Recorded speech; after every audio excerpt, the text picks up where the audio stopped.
So it's summertime, or it was summertime when I was recording this, which where I live means a lot of yard sales, or what I like to call yard sailing. You'd stop at someone's driveway or go into the house and look at the curios, doohicks, and junk they were trying to sell.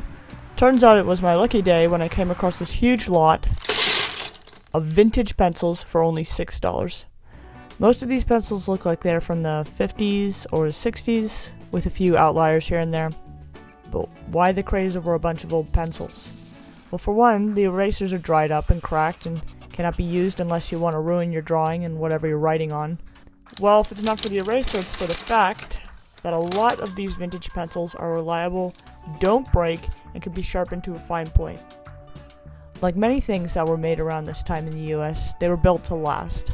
Some of these are brand name pencils that we still have today. Others are brands that were bought by other brands or ceased to exist for some unknown reason. And still others are company pencils like the ones you get at conventions or expos or from a small business. And surprisingly, these company pencils also work pretty well. So today I'm planning to test these vintage brand name pencils out and see how they fare. I will also be talking about the origins and histories of some of these pencils. Just a disclaimer, I am not an expert on vintage pencils. Just someone who has an interest in them and loves to draw. So if I say anything wrong, please correct me down in the comments. I'm willing to learn. Also, a lot of the information I gathered for these pencils I took from brandnamepencils.com, so please go check them out on their site if you have not heard of them. They catalog a massive variety of new and old pencils, and they take a more in-depth dive into the pencils we are going to look at today. They also sell some of these vintage pencils there as well, so please go check them out. I will link them below. So, first we're going to start out with a well-known vintage pencil brand, Eberhard Faber. So Eberhard Faber is the American branch spin-off from the then 100-year-old German company known as A.W. Faber. The Eberhard Faber Pencil Company began in 1861 in the US and has been credited with bringing German lead pencil making techniques to the United States. It was also the first pencil factory opened in the US. The Eberhard Faber Company was then different than the well-known German brand we can still see today, Faber-Castell. However, in the 1970s, Eberhard Faber was acquired by Staedtler, and after that was acquired by Faber-Castell in 1994. Newell Brands now owns the trademark to Eberhard Faber pencil brand. So, for those of you who aren't familiar, Newell Brands is an American worldwide manufacturer, marketer, and distributor of products with a portfolio of brands that includes Elmer's, Expo, Crazy Glues, X-Acto, Rotring, Rubbermaid Ball, Yankee Candles, Contigo, Crock-Pot, and way more. So, Newell Brands also has a division known as Sanford LP or Sanford Corp, which was bought by them in 1992. Hence, Newell Brands owns many famous brands of writing materials, including Sharpie, Prismacolor, and Papermate. So, in short, Eberhard Faber was bought by a massive corporation where many of their pencils became no longer available and lost to history. So let's take, for example, the famous Mongol pencil from them. So, I have 3 Mongol pencils here, a 3, a 2, and an F, and they're most likely from the 50s or 60s. I don't know, all these pencils I tried to look at online, I could not find any dates for them, really. I can guess from other information what time they came from. I'm guessing the 50s and 60s, most of them. But then again, if you guys know anything more about these pencils, just let me know down in the comments below. So again, the Mongol pencils I have here are an Eberhard Faber number 3 Mongol pencil, a number 2, and an F. I also have a colored pencil variation here as well. The colored pencil is okay, but really nothing spectacular. It's a little scratchy. It's still pretty cool to try out. So the 3 other Mongol pencils I have, the F, the 2, and the 3, are all smooth and good to write with. Obviously, they're different hardness levels, but all of them I would write with. They're very nice pencils. Apparently, the Mongol was a well-known classical pencil, which, if I'm being honest, I haven't heard of till now. In a book from 1983 titled Quintessence, the Mongol number 2 pencil was considered, in addition to other American products of the time, a product that was perfect and could not be improved. One other interesting fact from that article about the Mongol 2 is that it was dipped 13 times in yellow paint, and it's been debated on where the name Mongol came from. Considering now, this name would have absolutely not flown today for obvious reasons, but interesting to see it back then. Mongol pencils are also accredited for making yellow pencils a thing in America, which is pretty cool. So getting back to Newell Brands, the Mongol pencil was once sold as a Newell Brands Faber-Castell product. The Newell brand, through the subsidiary Sanford LP, is the last listed owner of the Mongol trademark. However, in 2021, Newell Brands have canceled their trademark for the world-famous Mongol pencil. If I had to guess, they canceled their trademark for the world-famous Mongol pencil, probably because they don't want a trademark that can be read as an ethnocultural or racial term, even though they're still making Mongol pencils in other countries, including the Philippines. And in doing so, they have put that final nail in the coffin and truly ended a very historical pencil. This pencil was eaten and brushed under the rug by a massive company, and it's a real shame because this pencil has a lot of historical relevance. A unique pencil brand and all its history destroyed. And in the end, after reflecting on this, it is really annoying how many small businesses and brands have to be purchased by bigger companies, and what gave these small companies their unique identity and voice ends up getting stripped away to better fit a massive company's whims. So here's another example. You go into your local art store and you look at the brands of paper. You think to yourself, which brand of paper would be the best to buy? Which one is going to be better for my project? Artist Loft, Strathmore, Canson, which to choose? Strathmore makes a good mixed media paper, but Canson has these nice, affordable Excel sketchbooks. Which to choose, which business should you support? But I am here to tell you, dear viewer, that you are being lied to. Because while you think you are supporting modest businesses, Canson and Strathmore are both owned by the same company. So no matter which one you buy, you are just satisfying the larger entity, Dixon Ticonderoga, which owns both of them. Okay, you say, well, I'll just buy Arches. Sure, it's more expensive, but at least I'll be supporting that small brand, and it doesn't say anywhere on the packaging that it's owned by a bigger corporation. Well, that's where you are also gravely mistaken, because if you go on the Dixon Ticonderoga website, you will find Arches listed among the many brands that they own, meaning that no matter which brand of paper you buy at the store, you're just supporting a massive art supplies entity. Meaning there are basically two massive entities you can support going to your local art store for paper. The Dixon Ticonderoga Company, or Michaels, since they own Artist Loft. There is really no other small business you are supporting shopping there for paper. Unless you consider Yupo part of that paper, but that's beside the point. And overall, it's just very frustrating. Whatever you thought was unique about Arches, Canson, and Strathmore melts away a bit as you realize they are all connected by the same entity. It's like mixing piles of individual colorful paint together to end up with a big ugly pile of gray paint, where everything is dull and uniform. The only difference is that the ugly paint is wearing a bunch of colorful masks on top to pretend it's something separate, smaller, and more individual.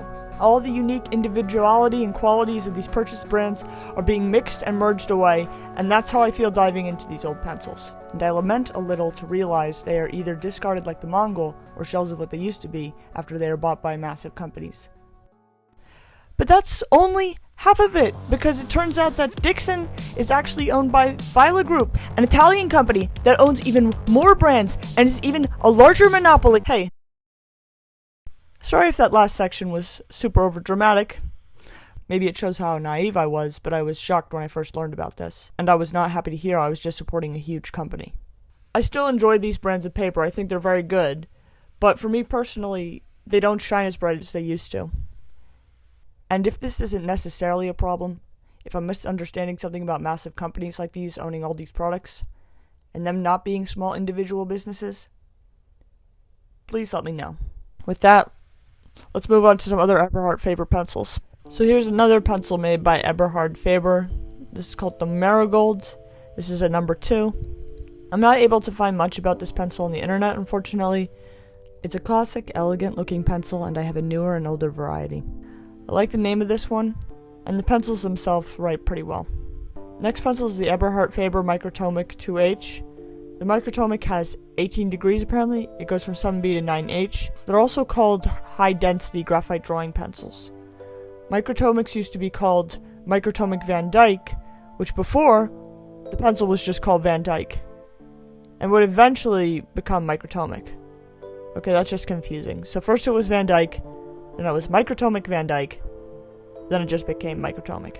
In 1921, these pencils became the first pencils tipped with the clamped eraser. Apparently they posted back in the day less smudging and it was easy to fix your mistakes.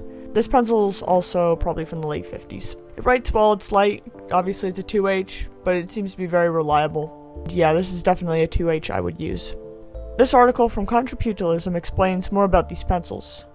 The word microtomic refers to Eberhard Faber's proprietary method for refining and preparing graphite. And as the Van Dyke became the microtomic Van Dyke, the pencils would lose their recognizable yellow polish in exchange for something in a grayish blue. So next one I have here is Liberty Eberhard Faber pencil, also a number 2. Most of these pencils are going to be number 2s. I couldn't see much about this one on the internet. Apparently also comes as a number 3 and an F and a 4. So again, not a lot of information, but obviously Eberhard Faber made tons of different pencils with unique American sounding names. So this next pencil is the Eberhard Faber Tomahawk. With a name like that, I'm guessing it's probably from the 50s. I could not find this variation on the web, but it has a cool blue shiny finish. The only ones I saw on the internet were red. The pencil overall writes pretty well. A lighter lead, but it will do the job, and it's fairly smooth. So, I'll leave the Eberhard Faber section with this. An article in Brandland USA had this to say about the Mongol and other pencils made by Eberhard Faber. The unfortunate part of the disappearance of the American-made products of Eberhard Faber is that they once made dozens of different pencil brands, with different woods, metals, and leads, meaning that a whole American writing vocabulary and language has been lost. A whole machine tool and production vocabulary has disappeared. That's not to mention the hundreds of jobs and taxes, and the farms and shipping it employed. So this is going to be a reoccurring theme as we look at the other pencils. Not for all of them, but most of them have gone the same route as Eberhard Faber. Okay, so the next section is Dixon, which we talked about a bit earlier. So obviously this company is still around today, if any of you have ever heard of the famous Dixon Ticonderoga. So starting off with the old school Dixon Ticonderoga, maybe we can compare one of these Dixon Ticonderogas to a modern one and see how they fare, if there's difference. I'm not sure. Seems this version is from the late 40s because it has a plastic ferrule, I think that's how it's pronounced, ferrule, instead of a metal one. So it's a World War II pencil. The Dixon Company started with Joseph Dixon and began as the Joseph Dixon Crucible Company, and its main manufacturing faculty was located in Jersey City, New Jersey. A quote from Brand Name Pencils says, Dixon was an inventor who received patents in 1850 for the use of graphite crucibles in pottery and steel manufacturing. He died in 1869. Dixon's son-in-law, I'm probably going to butcher this man's name, Orestes? I'm not sure. Orestes Cleveland, took over as president of the company in 1858. Cleveland served as both mayor of Jersey City, as well as a short stint in the U.S. House of Representatives from 1869 to 1871. In 1873, the company bought the American Graphite Company located in Ticonderoga, New York, and in 1913 began integrating the name into its brand as Dixon Ticonderoga. Dixon Ticonderoga is one of the oldest and largest pencil manufacturers in the USA. They dominate the U.S. pencil making industry, producing over 2.5 billion pencils a year. In 2005, Dixon Ticonderoga was acquired by the Italian-based company Fila, and in 2018, Fila acquired Pacon, a U.S. educational supply company. You've probably seen their construction paper before. It looks like this. So Fila acquired both Dixon and Pacon, and appears to be consolidating its U.S. assets by having Pacon be the leader over Dixon. A quote from PenVibe has this to say specifically about the Dixon Ticonderoga. The Dixon Ticonderoga No. 2 pencil is the pencil that made them famous, with its yellow barrel and distinctive green and yellow ferrule to hold the latex-free eraser in place. The No. 2 is a high-quality pencil that is made from cedar wood with a specially formulated graphite core for smooth writing.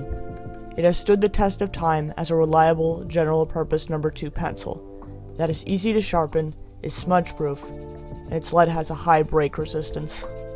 And with that, we're going to move on to some other Dixon pencils. Dixon Typhonite Eldorado 3H. So for some reason, it looks to be missing the 188 like I see on other Eldorado Typhonite pencils online. Maybe this is a newer model, maybe it's nothing to worry about. I really don't know. I think the Typhonite was added later to Eldorado pencils though, so it's a newer version of the Eldorado pencil. And what does Typhonite mean? I have no idea. Maybe it was a marketing tactic. I really can't say. I really don't know. The internet's not telling me. The pencil itself's a little light for me, but then again, it is a 3H, so I'll let it slide. Okay, and the next one up is the Dixon Oriole, my favorite pencil. I'm being sarcastic. So there is some controversy attached to this pencil. And by this I mean I'm referring to the new ones produced in China, Mexico, and India, where they stopped producing them in the United States. Personally, I really don't like Dixon Oriole pencils. They're scratchy and unpleasant to draw with. Maybe this one is made in the USA, but it could have been made somewhere else. It's for school, office, home use, a very basic pencil. Here's an excerpt from a review online from ComfortableShoesStudio.com reviewing the new Dixon Oriole pencils. Unfortunately, the pencils seem quite third-rate to me. The lead is very scratchy and rough, and the paint finish on some has ridges of bubbles which go beyond being a cosmetic problem. They make the pencil uncomfortable to grip. Oriole pencils tend to break and crack when sharpened, and you lose a lot of the pencil. Really don't recommend buying the new Orioles at all, from at least my experience and some other reviews I've seen online. The reviews for the new Orioles are still not good. Apparently older ones were fine, but stay away from the newer ones because the quality's gone down. But maybe this one will be great because it's an older Oriole. I don't know, I have to say. Trying it out, it does basically... It writes like all the other pencils, nothing very unique about it, but overall it's doing its thing, it's sharpened well, it's writing fine, so it's probably not that big of an issue. So the older Orioles I would say are fine, and they do the job well. Just as a side note, I don't usually make my art with just graphite. I draw more with mechanical pencils, partially erase the drawing, and go over it again with pen. So if I'm being honest, I don't tend to care that much what pencil I use as long as it does the job. However, I still would not recommend the Oriole for drawing because you may scratch your paper and it provides an unpleasant drawing experience. So this one is called the Dixon BA number 2, that's literally all it says. I could not find this pencil anywhere on the internet. Maybe it's custom, I really have no idea. I like that the graphite's darker. So that's one good thing about it, I like the darker graphite. This one is just called the Dixon number 2, HB. Maybe this is a newer pencil that slipped into this collection, I don't know, probably is. It's below the Ticonderoga and even the Oriole when rated, so is its quality any good since it's just called Dixon? Reviews have described its graphite as light with a disappointing core, whatever that means. Then again, they could be describing a newer Dixon variant versus this older one I'm going to try. I'm not sure. Trying it here, it's actually pretty dark. I would not say it's like an H or even an F. I'd say it's definitely like an HB. So overall, it's pretty good. Overall, pretty good. Okay, moving on to another big pencil brand. This is Eagle. So this is the Golden Eagle, number 2, 632. So this is another popular brand of American pencil back in the day. Really, really good pencil. I really enjoy writing with it. I'm checkmarking this one because I really like the lead and its quality. Again, it's one of the darker leads though, so maybe I just have a real bias. So about the Eagle brand. Brand name pencils had this to say about Eagle pencils. The company was originally founded in New York City by, oh my goodness, Berolzheimer? Is that how you say this one? German, Berolzheimer? By the Berolzheimer family, and in 1969 became part of the Beryl Corporation. Beryl was purchased by Empire in 1986, which was purchased by Samford in 1995, which is today, as I said, a division of Newell Brands. So Eagle also became part of the big corporate family of Newell Brands, like Eberhard Faber. So here are some other pencils under Eagle.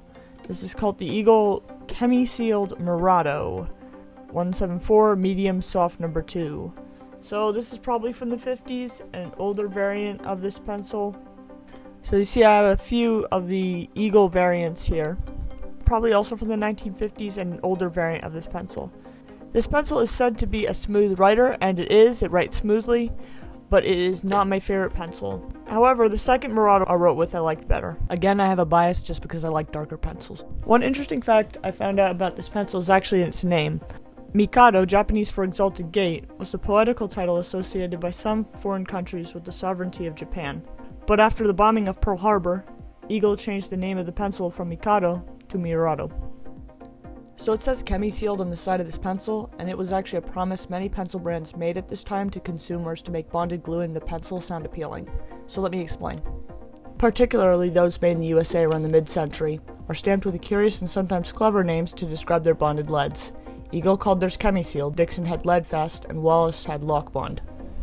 Other manufacturers such as Reliance or Jaramoon simply used bonded or bonded lead to describe what was essentially the same thing. glue that attached the lead to the wood of the pencil, so the pencil was more secure. Nowadays, this might seem trivial, but 75 years ago, the benefits were noteworthy.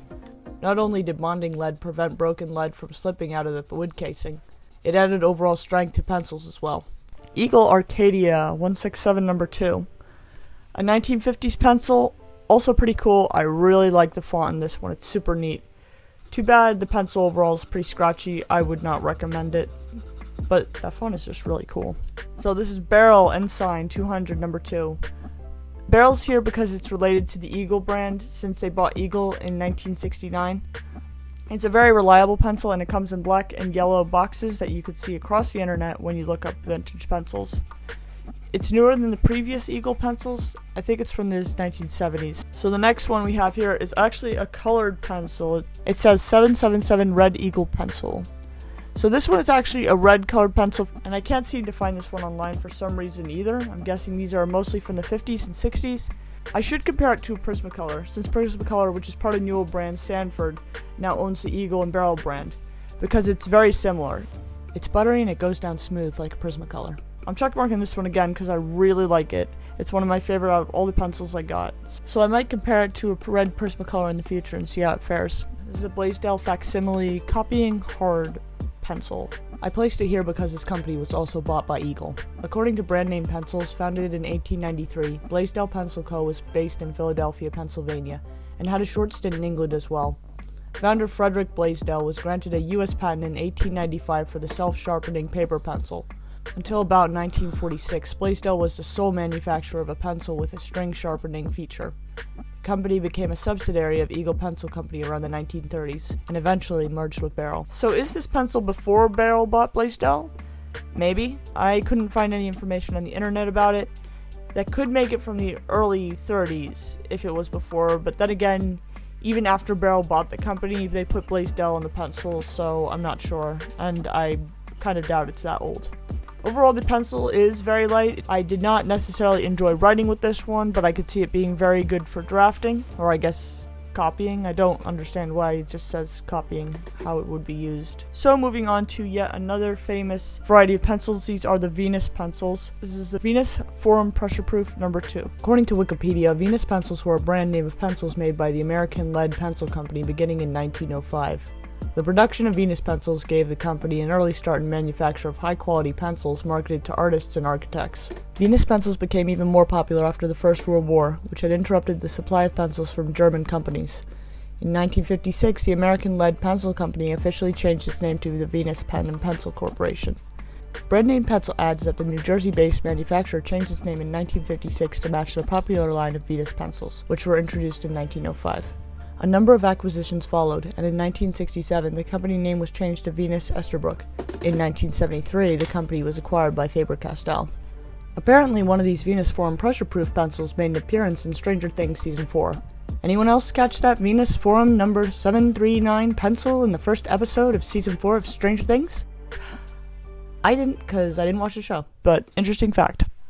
There's also a number 1 of these pencils out there apparently, but it's harder to find. So the other Venus pencil I have is the Venus 3557 number 2, medium soft Venus Pen and Pencil Corp USA Venus Velvet. So this is the harder to find version with the etching on the reverse side. So the internet is telling me it's a rare pencil. This pencil seems to be from the 50s because of the font, and it still says Pen and Pencil Corp. I have 2 of them from the 1950s. They write well. I like them better than some of the other pencils I've written with so far. So moving on to Ruwe pencils. So the first one I have is Bonded Lead Quiz Ruwe Pencil number 2 4/8. That is an interesting numbering system. Ruwe Pencil Co. was a small American manufacturer that produced and sold pencils from its headquarters in Greenwich, Connecticut. In 1988, Florida-based Dixon Ticonderoga purchased Ruwe for $1 million. It's pretty sad this pencil company was also eaten up by Dixon.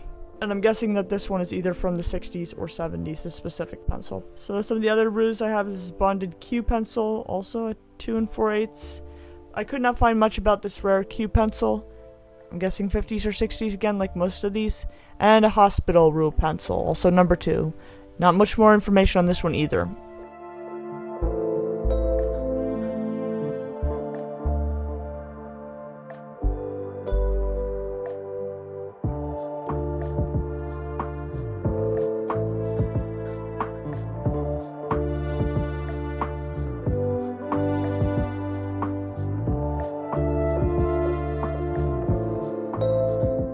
So moving on, we have the Richard Best Pencil Co. with their pencils called Yellowstone. Apparently these is a rare pencil, but mine's pretty faded. So Richard Best Pencil Company Inc. was a family-run business founded in New York City in 1890 and moved to Irvington, New Jersey in 1907. Curiously, a 1909 U.S. congressional record detailing a Senate hearing on the topic of taxing pencil lead refers to the company as Richard Best Pencil Works. The company's founder and president, Richard Best, submitted at least 2 letters to the Ways and Means Committee, where he argued against increasing tariffs on imported lead because it would ultimately hurt the American pencil manufacturing industry, even though the company itself did not import its lead. Mr. Best died in 1934. In 1941, the company was granted a trademark for the name Tyrex. However, they do not know when the triangular shape itself was patented. Advertisements from the company in the early 1950s show its headquarters as being in Springfield, New Jersey. Sometime later, Richard Best Pencil Co., along with its patent and iconic Tyrex pencil shape, was acquired by Lewisburg, Tennessee-based J.R. Moon Pencil Co., which I actually don't have any pencils from. So this is the Reliance Duro Lead Multiple Carbon Copy 17 US. Oh my goodness, why is this name so long? Not much on this pencil company, but here's what they say. Reliance Pencil Co. was originally based in Mount Vernon, New York, and the company is believed to have been established in the early 1930s. Its founder and president, Maurice Levine, died in 1952. Around this time, the company is thought to have opened faculties in Lewisburg, Tennessee, and changed its name to Reliance Pen and Pencil Corp. Not much else is known about Reliance. However, a 1972 lawsuit claimed the paint used on the company's pencils contained dangerously high levels of toxic lead. Venus was also named in the suit. So maybe this is a dangerous pencil? I have no idea. This is a hard version of this pencil, but I've also seen medium of this same pencil being sold on the internet, so I'm guessing there's different variation. Moving on to Riviera Pencil. All I know about this pencil is basically that it comes in different colors. I really don't see much more than that. And that's gonna actually be a reoccurring theme, because a lot of the rest of these companies are pretty random. Like, I couldn't find any information about them online. There was nothing there, so I will probably be speeding through a few of these. There is a few in here with some history, but most of these are just going to be like, I have no idea where they came from. I have no idea about their history. The internet is not providing me with the answers, so I'm just not sure. Alright, so here's the reason why I wanted to make this video in the first place. This is the Goldsmith Bros. New York, USA, Mandarin 82 F pencil, and a number 3 medium hard pencil. And these are just interesting. I'm uncertain who made this pencil. I found very little information. It's not labeled by any other major manufacturers. It looks like the brand for these pencils began in 1929. Maybe these pencils are from the 50s or older, but then I saw in another place it said Goldsmith Bros. America's largest stationers since 1886, so maybe it switched its name, the company or something, because maybe it's older. I am not sure. Anyway, this is a forgotten American brand with an interesting logo similar to the Mongol pencil, and all I know is that this name would not have flown today. So I was super surprised something like this even existed, and it's partially what prompted me to make this video. They write pretty well, and I have to say, I'm pretty happy I found them, and they're definitely going to stay part of my collection. So this next one is called Thick Colored Pressure Point Number 2 Blue Atlas Stati Corpin USA. Oh boy, why is this name so long? Really could not find these colored pencils much of anywhere. Seemed to be rare. I saw a few people selling them, a few of these blue colored pencils on eBay. They work alright, but they're not my favorite. They're kind of a scratchy colored pencil. I guess they're a nice deep blue color. Yeah, I really don't know much more about this brand. These next pencils are just called Root. I have no idea what their history is, where they came from. I have one in red and another one in blue. They're nice and dark, I guess. My best guess is they are a newer pencil. Yeah, that's about it for this one. Moving on, we have Bonded Lead, made in USA, Huntley brand, 505. I could not find this pencil brand on the internet, so I'm guessing it's another pencil brand lost in history. Overall, it's a darker pencil. I like that it's darker. And again, it has I'm guessing it's from either 50s or 60s because it has the marketing where it's trying to promote like bonded lead, which we talked about earlier. Next one is also bonded lead, made in USA, Bonded Lead Domino 3333, also a number 2. The only thing I could find on this one online is it looks like Dixon might have bought out this brand. Could not find much more than that. Whatever, it's here, it exists, and I'm writing with it, so cool pencil. I like that it's darker. So the next one is the USA General's Bonded Lead Badger, number 2. And we finally come to a brand that is still being made in America, the General's pencil. Badger pencil goes back to World War II, and it looks like they're still being made today. The General's website says this about their pencils. General Pencil Company's arts and craft pencils come to you from our factory in Jersey City, New Jersey. We believe in quality, tradition, value, and the fun of creating. We take pride in handcrafting quality pencils and artist materials using traditional methods passed down from 6 generations. Our history dates back to 1816 when Edward Weissenborn began the first pencil factory in the USA. In 1886, Edward and his son Oscar A. began what is now General Pencil Company. Still family owned and operated, our goal is to create consistent quality products in a sustainable manner for artists of all levels. So personally, I highly recommend buying these pencils out of the many pencils being made today. For instance, General's makes the Kimberly pencils that are really good, and their chalk pencils, which are amazing, so I would 100% recommend you go check them out. So there's a second General's pencil I have. It's called the Semi-Hex, also a number 2. This is a newer model, but apparently semi-hexes go back to World War II, so that's pretty cool. This is a weird one. This is the USA Wallace Lock Bond Invader. I really like this font. The other nice thing is it's an exceptionally dark pencil. So here's a brief history on Wallace Pencil Co. Founded in 1915, St. Louis-based Wallace Pencil Company was a prolific producer of pencils before being acquired by Dixon in the 1980s. According to the Smithsonian, by 1979 it sold 120 million pencils per year. So this one was also bought by Newell Brands. And look, we don't just have one pencil still being made in America, but we have 2. This is the Made in USA Musgrave's Select 88.5 number 2 pencil. It could be Musgrave's. I wonder if it's Musgrave's actually. Musgraves. I am just butchering everything today. The pencil company is still around, making pencils in America. And it's called Musgrave Pencil Co. Founded in 1916, this American company is still producing pencils today from their factory in Shelbyville, Tennessee. Another all-American pencil, and it's still made in America, which is a big yes. So please support this company. The pencil does its job well. Philmark 219, number 2.5. Interesting numbering system. So I didn't see this one on the internet, but it being a 2.5 means it's a bit harder than a number 2 pencil. Another pencil that's gone, couldn't see anything about it. Alright, so this next pencil is called the Rival 200, number 2. So there actually is some history behind this one. It's part of the National Pencil Co., located in Shelbyville, Tennessee, and here's an excerpt I got about its history. There have been at least 2 different national pencil companies in the United States. The most commonly found National Pencil Co. brand of pencils was established in Shelbyville, Tennessee by Samuel E. Linton sometime in the late 1920s. By 1964, the National Pencil Co. was sold to Memphis-based Plo Inc. The pencil's good, it's nothing spectacular.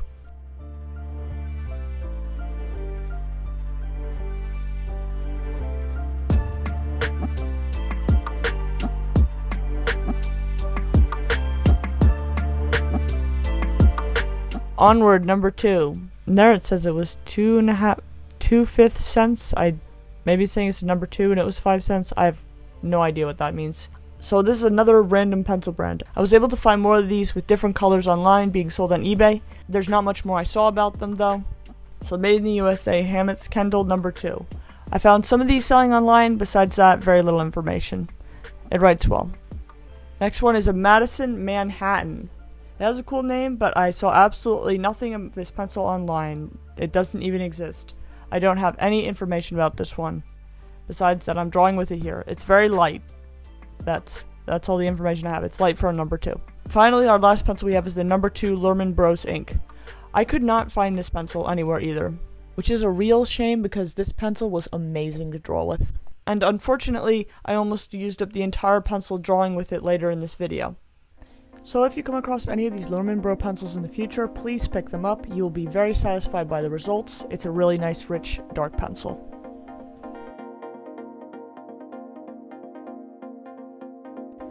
So that is all the pencils, and in this next section I'm going to test them by making a drawing.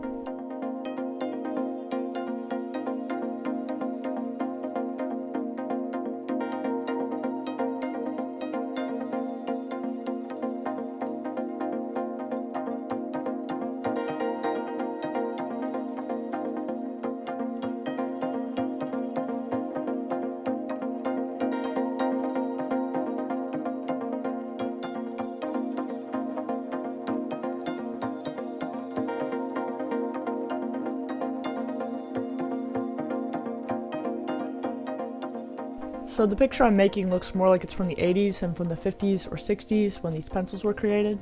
But to be fair, the piece is also partially inspired by Mobius, a French artist who made some of his works during the 60s. I don't know, I just felt like drawing something Mobius inspired. Additionally, I felt like practicing interesting shadows on the human face, since this woman has window light coming from one way and artificial light coming from the other.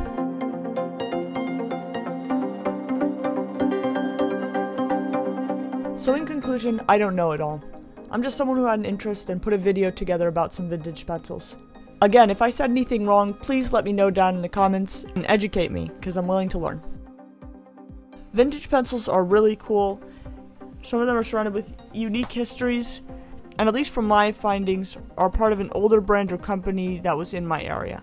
So I'd recommend if you can get a hold of some, highly recommend it. There's an amount of quality you don't see much anymore with modern pencils, and most of them sharpen to a point without breaking. I encourage you to not be afraid to go to yard sales or thrift shops and pick some up, because you might be missing out.